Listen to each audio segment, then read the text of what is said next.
The following segment is sponsored by Harding Mazzotti. As lawmakers negotiate a housing deal under the New York State budget, one hot topic that comes to the forefront is so-called Good Cause Eviction. It's a bill, and managing partner Paul Harding from Harding Mazzotti is here to break it all down for us. Do my best. So, yeah, exactly. What is Good Cause Eviction? Well, you know, regular eviction, we know that if landlord has the ability after your lease is up to say, you're not going to be here anymore. I want to rent to my cousin Sally. I just want to keep it open. I want to move in myself.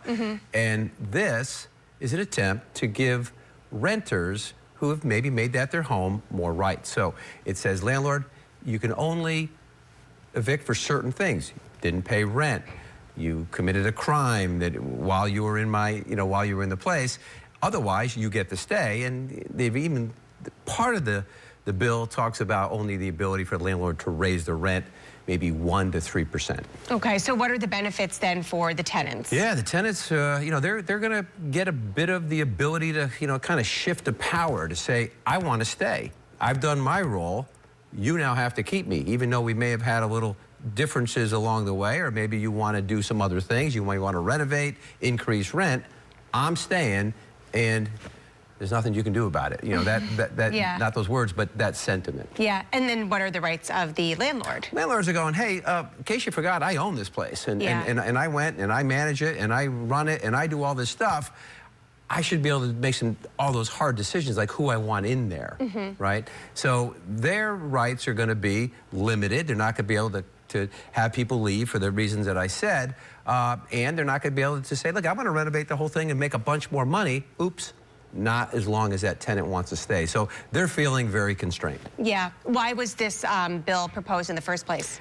Other states have done it, and when you see a lot of homelessness or just people who just can't get to a place where they want to be, maybe the school district because the rents have exceeded, it's basically an attempt to get people to have housing fairly priced and to give stability to families. So then what are the arguments against the bill? Because there are people arguing against it. Yeah, the argument against the bill is that it's too much too fast. Let's do something, but the way this bill is written, no one's going to want to be a landlord. No one's going to own property. No one's going to want to rent to anybody under this, and therefore there's going to be less housing available. I don't know if that's going to play out, but they're saying you're taking all the advantage because prices might go up for electricity by 10%, and I'm paying electric, but I can only raise rent 3%.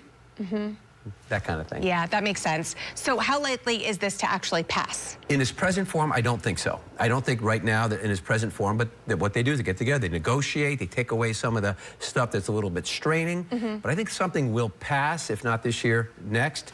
We have to do something. We have to create more housing. There are lots of those pockets where there's no place for people to go where they need to be. Yeah, it's a big issue. It is. Thank you so much for talking to us about it. Absolutely.